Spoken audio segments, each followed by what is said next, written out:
Europe didn't collapse into war by accident. It walked into it confident, armed, and blind to the disaster it was about to unleash.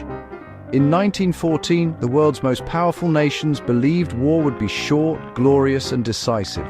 No one imagined it would become a slaughter that would reshape history forever. So why did World War I really happen? To understand that, we need to look beyond the battlefield, into the dangerous ideas that ruled the minds of nations. By the early 20th century, Europe was a ticking time bomb. Four powerful forces were pushing it toward disaster. Together they formed the backbone of World War I. Militarism. These forces didn't just create tension, they made war inevitable. First, militarism. Europe was obsessed with military power. Armies grew larger every year. Weapons became deadlier. War plans were drafted in advance, waiting only for a trigger. Germany built a powerful army and challenged Britain's naval dominance. Britain responded with bigger battleships. France and Russia expanded their forces. Generals gained influence. Diplomacy weakened. War stopped being a last option. It became a solution. Europe wasn't preparing for peace. It was preparing for war. Second, alliances. To protect themselves, nations formed military alliances. Germany stood with Austria-Hungary. France aligned with Russia. Britain supported France and Belgium. These alliances were meant to prevent conflict. Instead, they guaranteed it. If one nation went to war, its allies had to follow, whether they wanted to or not. Europe became a tightly packed web. One strike would pull everyone in. Third, imperialism. European powers competed fiercely for colonies in Africa and Asia. Empire meant wealth. Empire meant power. Britain and France controlled vast territories. Germany, a latecomer, felt humiliated and threatened.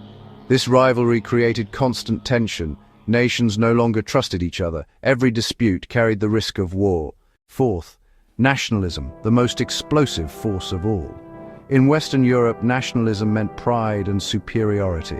In Eastern Europe, it meant rebellion. The Balkans were a hotbed of unrest. Ethnic groups trapped inside empires wanted independence. Serbia emerged as the champion of Slavic nationalism. Austria-Hungary saw Serbia as a direct threat to its survival. Conflict was only a matter of time. Then came the spark. June 28, 1914. Archduke Franz Ferdinand, heir to the Austro-Hungarian throne, arrived in Sarajevo, a city filled with tension and resentment. A young nationalist named Gavrilo Princip stepped forward and fired 2 shots. The Archduke was dead. So was his wife. In that moment, Europe's fragile peace shattered. Austria-Hungary blamed Serbia and prepared for war. But first it turned to Germany. Germany offered unconditional support, a blank check. With German backing, Austria-Hungary declared war on Serbia.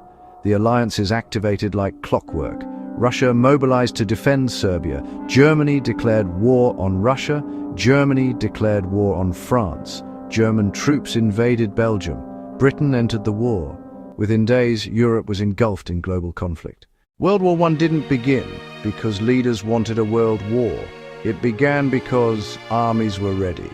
Alliances were unbreakable. Empires were competing. Nationalism blinded reason. The assassination didn't cause the war. It merely lit the fuse. By 1918, more than 16 million people were dead. Empires collapsed, borders were redrawn, and the foundations of World War II were laid. World War I remains a warning from history. When nations value power over peace, when fear overrides diplomacy, and when pride silences reason, one moment is enough to change the world forever.